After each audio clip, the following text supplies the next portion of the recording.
네, 올해 우리가 개혁과 영적 성장 이런 주제로 성경을 살펴보고 있습니다. 500년 전에 유럽에서는 이 부패한 교회를 새롭게 하기 위한 개혁이 일어났습니다. 그래서 그 개혁의 결과로 그 당시 교회가 새로워지고 또 이 개혁교회를 비롯한 여러 교파 교회가 생겨났습니다. 교회가 분열된 것은 참 아쉬운 일이지만 교회가 새로워진 것은 참 감사한 일입니다. 우리가 그동안 성경과 함께 이 16세기 교회 개혁의 역사를 살피고 있습니다. 저 나름대로 말씀을 준비하고 전하면서 우리 한국교회의 개혁의 필요성을 절감하고 있습니다. 그러면서 한편으로는 저 자신에 대해서 반성도 참 많이 하게 되었습니다. 교회는 분명히 개혁되어야 하고 또 교회의 지체들인 우리들 자신도 새롭게 되어야 하는데 그냥 말로만 개혁하고 또 그냥 생각으로만 개혁하고 실제로는 그냥 그전하고 별로 달라지지 않는 것에 대해서 깊이 생각하고 반성하고 있습니다. 요즘 새벽에 에베소서 말씀을 묵상하고 있습니다. 그런데 이 에베소서는 이 교회가 얼마나 소중한 공동체인지를 우리에게 잘 말해줍니다. 교회는 그리스도의 몸으로서 이 창조세계를 충만하게 하시는, 창조세계를 완성하시는 이 예수님의 역할을 대행하는 존재입니다.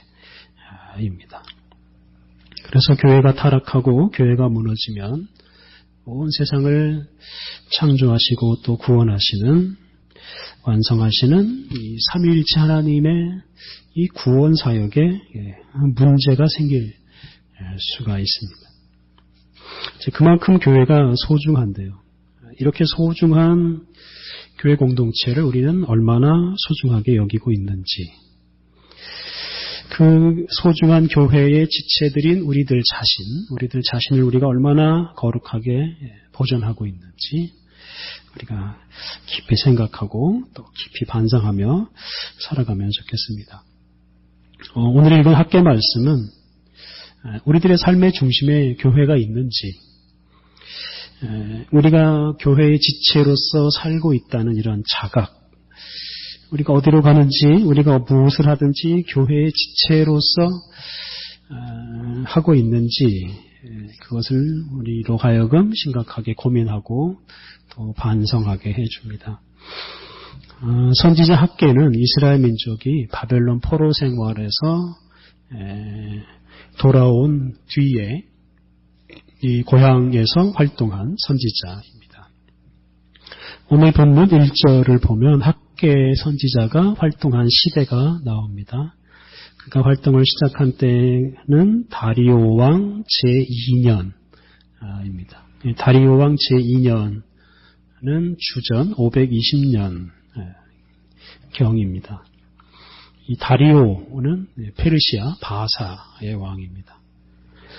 이 바사가 남왕국 유다를 멸망시킨 그 바벨론을 멸망시킵니다. 그렇게 됨으로써 바벨론이 망함으로써 바벨론에서 포로 생활하던 유대인들, 이스라엘 민족은 해방됩니다. 그렇게 처음 해방된 때가 바사왕 고레스 시대입니다. 그래서 고레스 시대를 지나서 이제 다리오 왕 2년까지 시간이 지난 건데요. 그래서 해방된 때로부터 계산하면 약 18년 정도가 지난 때입니다. 그래서 이스라엘 민족이 바벨론에서 포로 생활을 마치고 고향으로 돌아와서 이제 18년 정도 되었을 때, 그때 이 학계 선지자가 활동을 시작했습니다. 이 당시 나라의 지도자는 1절에 나오는 대로 총독 스룹바벨 그리고 대제사장 여호수아입니다. 스룹바벨은 총독으로서 정치를 담당했고 여호수아는 대제사장으로서 종교 지도자였습니다. 그래서 학계가 주로 이 두 지도자에게 하나님의 말씀을 전하는데요. 꾸중하는 말씀으로 시작합니다. 2절 만군의 여호와가 이같이 말하노라. 이 백성이 말하기를 여호와의 전을 건축할 시기가 이르지 아니하였다 하느니라. 여호와의 전을 건축할 때가 아니다. 지금은 건축할 때가 아니다. 이렇게 말을 했는데 왜 그렇게 말을 하느냐. 그건 잘못되었다 라고 지금 책망합니다. 18년 전에 바벨론에서 유대인들이 처음 돌아왔을 때 예루살렘에 도착하자마자 처음 시작한 게 바로 성전 건축이었습니다. 그 당시에 예루살렘 성벽이 다 무너져 있었고요. 살 집도 없었습니다. 그런데 성벽 재건 또 각 개인들의 집을 짓는 것 이런 것들보다 먼저 바로 이 성전 건축을 시작했습니다. 왜 그렇겠습니까? 다른 어떤 것보다 성전이 중요하고 성전이 그들 생활의 중심이기 때문이라고 생각했기 때문입니다. 그런데 막상 이렇게 이제 성전 건축을 시작했는데 성전을 짓는 게 쉽지 않았습니다. 페르시아에서 올 때 많은 성전 건축 재료들을 가지고 왔습니다만 그걸 이제 현지에서 조달해야 될 그런 건축 자재들도 많이 있었습니다. 그래서 그런 것들을 다 조달해야 되는데 물자가 부족하고 게다가 주변에 있는 사람들이 크게 방해를 했습니다. 가뜩이나 힘든데 주변에서 방해까지 하니까 이 사람들이 낙심하고 건축을 중단했습니다. 그러면서 이제 때를 기다리는 겁니다.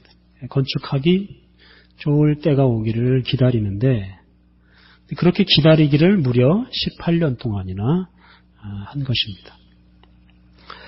그래서 이어지는 말씀을 보면 학개 선지자는 그렇게 18년 동안 기다린 것이 정말 때가 되지 않아서 그런 게 아니라 게으름과 자기중심적인 이런 생활 때문이다라고 책망을 합니다.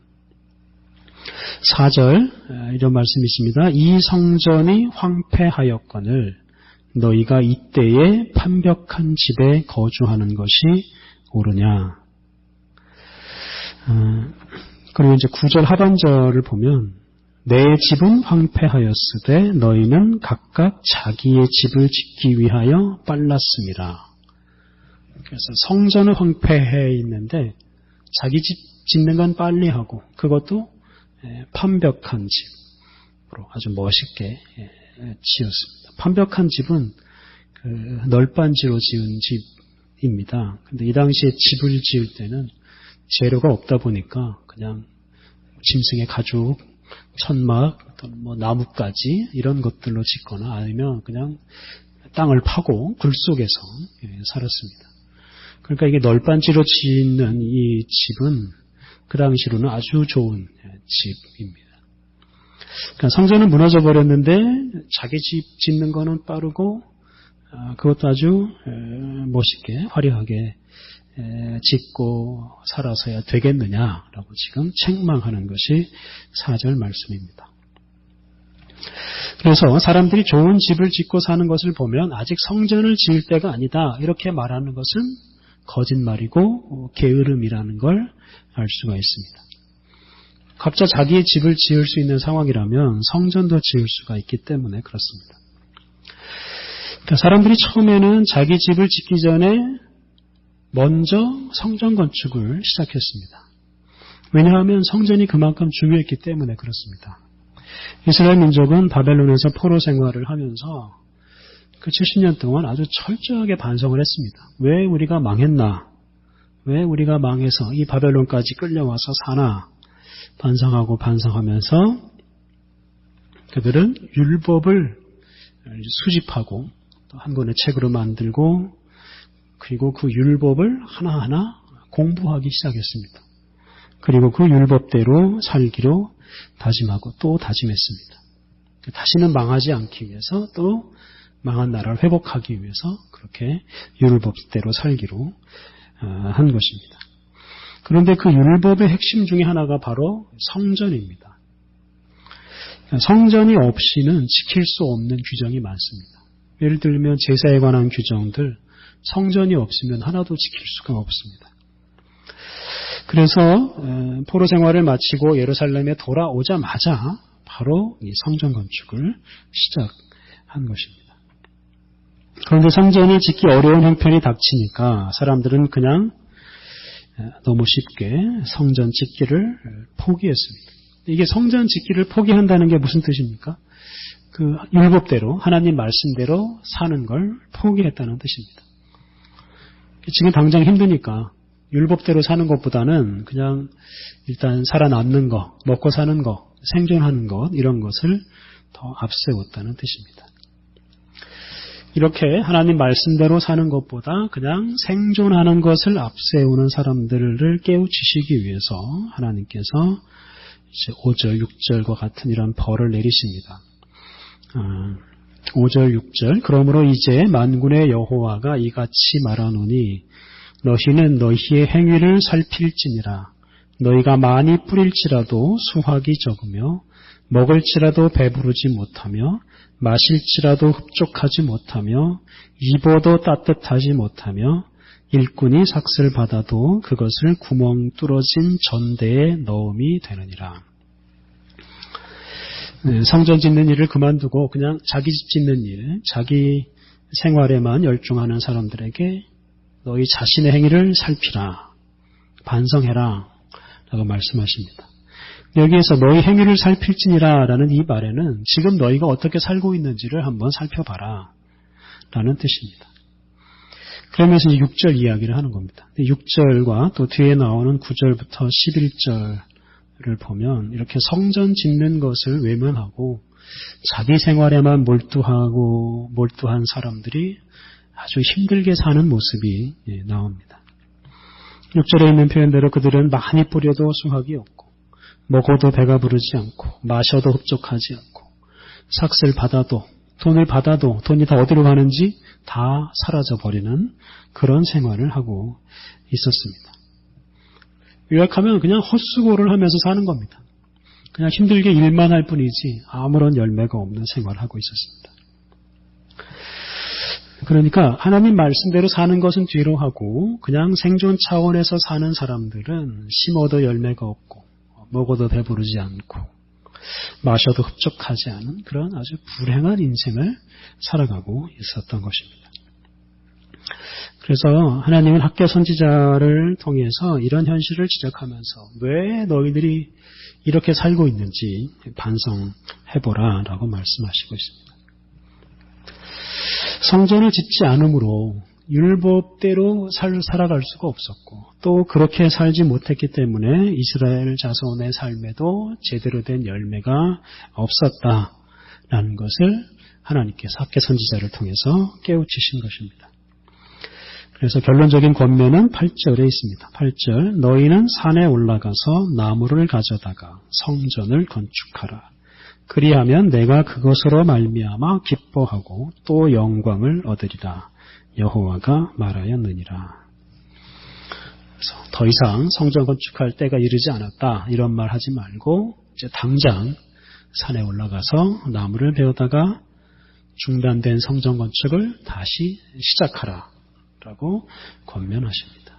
그게 하나님을 기쁘시게 영화롭게 하는 일이고 또 그렇게 하는 것이 하나님 말씀대로 살아갈 수 있는 길이고 또 그렇게 살아갈 때 복을 받을 수 있다라고 말씀하시고 있습니다. 이렇게 학개 선지자의 권면을 따라서 그들은 다시 성전 건축을 시작합니다. 시작하는데 그 후에도 어려움이 참 많습니다. 어려움이 많지만 포기하지 않고 계속 성전 건축을 하는데요. 그래서 그 뒤로 4년 만에 성전을 완공하게 됩니다. 에스라 6장을 보면 성전을 완공한 후에 기쁘게 봉헌식을 하고 그 성전에서 그 율법에 규정된 유월절을 지키는 모습이 나옵니다. 그래서 성전을 완공한 후에 그들이 이제 율법에 규정된 각종 제사를 드릴 수 있게 되었고 각종 절기도 함께 지킬 수가 있게 되었습니다. 그리고 이제 그 후에 에스라, 느헤미야 이런 새로운 지도자들이 합류하면서 율법과 성전을 중심으로 새로운 나라를 만들어 갑니다. 그리고 이스라엘 민족도 새로운 민족으로 거듭나게 됩니다. 그래서 바벨론 포로 생활을 하는 중에 반성하고 결심하고 했던 것들을 성전 건축 이후에 비로소 실천할 수가 있게 되었고, 그렇게 함으로써 이 성전 건축을 계기로 해서 이스라엘 민족이 새로운 삶의 열매를 맺고 이스라엘 민족이 새로운 민족이 될 수 있었습니다. 그래서 포로에서 해방된 이후에 이스라엘 민족의 새로운 삶이 시작된 것은 바로 이 성전 완공 이후였다. 이렇게 말을 할 수가 있겠습니다. 이 구약에 나오는 이 이스라엘 민족의 성전은 오늘날 우리 예배당하고는 사실 전혀 다른 겁니다. 구약의 성전은 오늘날 예배당이 아닙니다. 구약 시대에는 성전이 없이는 정상적인 신앙생활을 할 수가 없었습니다. 하지만 신약 시대에는 성전이나 예배당 없이도 정상적인 신앙생활을 할 수가 있었습니다. 간단히 말하면 구약 시대의 성전은 반드시 있어야 되는 것이었고, 신약 시대의 예배당은 없어도 되는 것입니다. 사도행전을 보면 예배당이라는 게 나오질 않습니다. 예배당이라는 별도 공간이 없었습니다. 초창기 그리스도인들은 예배당에 모이질 않고 각 집에서 모였습니다. 개인의 집에서 모였습니다.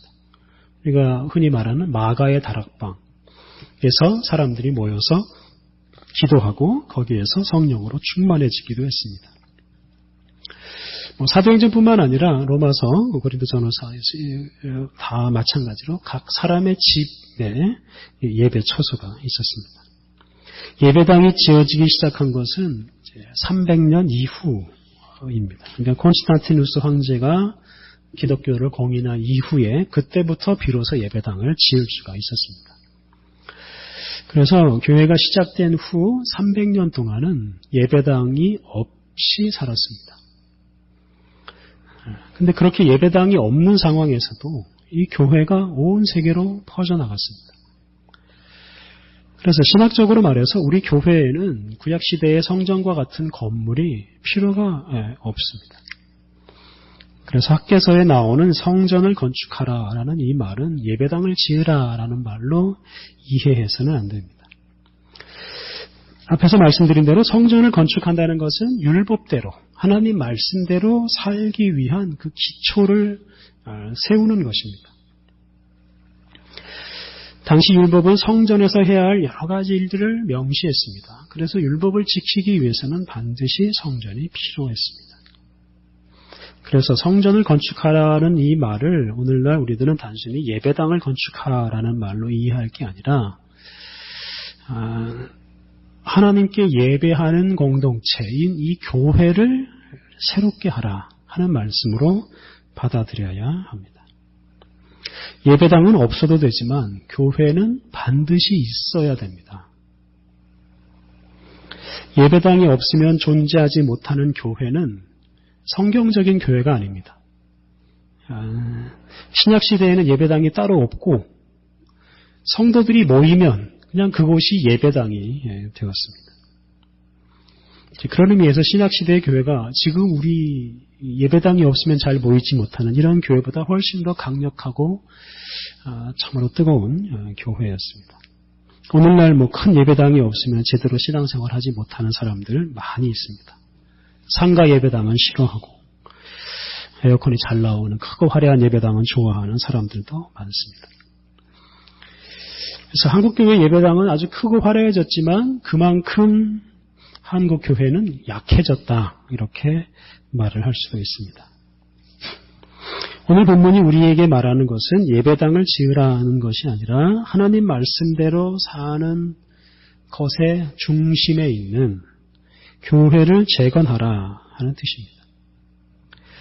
하나님의 말씀을 선포하고 성도를 돌보고 성례를 집행하는 이 교회 공동체가 없으면 사람들이 하나님의 말씀을 들을 수도 없고 실천할 수도 없습니다. 교회 공동체가 없으면 하나님 말씀대로 살아갈 수가 없다는 말씀입니다. 그리고 이 공동체를 바로 세우지 않는 한 오늘 본문에 나오는 대로 우리의 삶에도 발전이 있을 수가 없습니다. 한국 교회가 바로 서지 않는 한 한국 교회도 이 한국 사회도 바로 설 수가 없습니다. 지금 우리 한국 사회가 어려운 것, 그 원인 중에 하나가 바로 한국 교회의 타락이라고 말할 수 있습니다. 교회 공동체가 우리 사회에서 가장 중요한 공동체라는 인식이 우리에게 필요합니다. 이 공동체가 바로 서고 이 공동체가 새로워질 때 우리 사회도 바로 서고 새로워질 수가 있습니다. 우리가 이런 인식을 가지고 그래서 무엇보다 먼저 우리 교회 공동체를 사랑하고 교회 공동체를 새롭게 세우는 일을 우리가 참으로 열심히 해야 합니다. 중세 후기는 예배당은 정말 크고 화려해졌지만 이 교회는 약해질 대로 약해지고 타락할 대로 타락한 상태였습니다. 16세기에 그런 교회를 개혁하기 위해서 참 많은 분들이 나섰고 많은 분들이 화형을 당했습니다. 앞에도 여러 차례 소개해드렸습니다만 그렇게 화형을 당한 분 중에 한 분이 그 영국의 크랜머라는 분입니다. 이 크랜머라는 분은 영국이 교회를 개혁할 때 그 중심에 있던 분들입니다. 영국의 교회 개혁은 헨리 8세, 에드워드 6세, 그리고 엘리자베스 1세 이런 왕들이 중심이 되어서 이루어졌습니다. 그런데 그런 일의 어떤 기초를 닦은 분이 바로 이 토마스 크랜머라는 분입니다. 크랜머는 헨리 8세 때, 헨리 8세가 영국 교회 개혁을 이제 시작하는 분인데요. 이때 새로운 교회의 예배 모범과 신조를 작성했습니다. 그 기존 로마 가톨릭 교회하고는 완전히 다른 그런 새로운 신조를 작성해서 새로운 교회의 기초를 놓았습니다.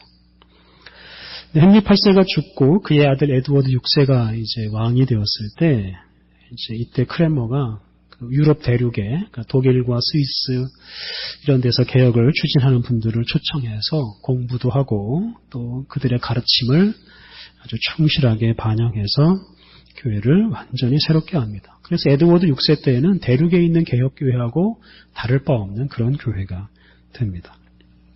그런데 에드워드 6세가 빨리 죽고 메리라는 이제 여왕이 등극을 하는데요. 이 메리가 그 크랜머가 시도한 모든 개혁을 다 뒤엎고 영국 교회를 이제 로마 가톨릭 교회로 다시 복귀시키려고 했습니다. 그래서 이제 크랜머는 감옥에다가 가두고 그 개혁의 중단을 명령하고 개혁자들은 추방하거나 죽이거나 했습니다. 특히 이제 메리는 그 당시 개혁의 중심 인물이 크랜머였기 때문에 이 크랜머를 이 사람을 이제 회유해서 배신자로 만들어서 그 로마 가톨릭 교회로 이제 완전히 복귀시키려고 했습니다. 그래서 감옥에 있는 크랜머를 회유하고 협박을 해서 그동안 크랜머가 추진한 개혁을 다 부인한다. 이런 문서를 만들고 거기에다가 서명을 하도록 했습니다.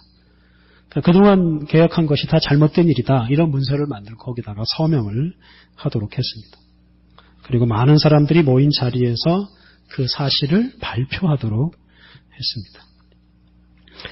크랜머는 이제 뭐 회유 압박을 당해서 그 문서에다가 서명을 하긴 했습니다만 이제 사람들이 많이 있는 자리에 나와서는 그 개혁을 부인하는 문서에다가 서명을 한 자기의 손을 저주하면서 자기의 손으로 한 그 일은 바르지 않은 일이다. 이렇게 고백을 했습니다. 그러면서 자신이 처벌을 받으면 자기 손에게 가장 먼저 벌을 내리겠다. 이런 선언을 합니다. 그리고 크랜머는 그 자리에서 로마 가톨릭 교회는 거짓이다. 라고 선언하고 교회는 계속해서 새로워져야 된다라고 선언했습니다. 결국 그 발표, 그 설교 때문에 크랜머는 결국 이제 화형을 당하고 맙니다. 이제 화형을 당할 때 이제 밑에서 불이 타 올라오는데요. 그 타오르는 불에다가 자기의 손을 내밀어서 그 손이 숯덩이가 될 때까지 거두지 않았다. 이런 이야기가 전해져 내려옵니다. 이렇게 영국 교회를 새롭게 하기 위해서 이렇게 자기의 목숨을 바친 분들이 크레머 말고도 참 많이 있습니다. 이런 분들의 생명을 바치면서 교회를 사랑하는 분들이 있었기 때문에 메리 여왕 이후에 다시 교회가 새로워집니다. 그리고 그 영국 교회로부터 오늘날 감리교회, 또 구세군, 회중교회, 침례교회 이런 새로운 여러 교회들이 생겨나게 되었습니다. 이렇게 교회를 새롭게 하기 위해서 목숨까지 바친 이런 분들이 있었고 그런 분들의 헌신과 희생으로 이렇게 교회가 새로워질 수가 있었습니다. 오늘날에도 우리들에게 그런 열정, 그런 헌신이 필요합니다. 한국교회를 새롭게 하는 일에 정말 우리가 생명까지도 바쳐야 하는 참으로 엄중한 시대를 살아가고 있습니다. 이 세상에 교회처럼 소중한 공동체는 없습니다. 이 교회 공동체가 없으면 하나님의 말씀대로 살아갈 수가 없고 이 세상이 구원을 얻을 길이 사라지게 됩니다. 그래서 이 교회를 새롭게 하는 일, 그리고 교회의 지체다운 모습을 갖춰가도록 우리 자신을 새롭게 하는 일, 이것은 참으로 가장 아름답고 가장 중요한 일입니다. 이 중요하고 아름다운 일들을 위해서 우리 인생 가장 중요한 것들까지 우리의 생명까지도 우리 교회를 위해서 헌신하고 바치며 살아가야 하겠습니다. 우리 함께 기도하시겠습니다. 하나님 연약한 우리를 부르셔서 예수 그리스도의 몸된 교회의 지체로 삼아주시니 감사합니다. 하나님 주님께서 우리를 불러 세워주신 이 교회 공동체를 우리들이 뜨겁게 사랑하며 살게 하옵소서. 우리의 삶에서 가장 중요한 것으로 여기며 살게 하옵소서. 우리가 함께 모여 예배하고 교제하고 교육하고 전도하는 일에 우리들이 기쁘게 헌신하며 살게 하옵소서. 특별히 쇠락한 한국교회를 위해 헌신함으로써 한국교회를 새롭게 하고 또 그렇게 함으로써 우리 민족과 온 세계의 구원의 희망을 전파하며 살게 하옵소서. 예수님의 이름으로 기도드립니다. 아멘.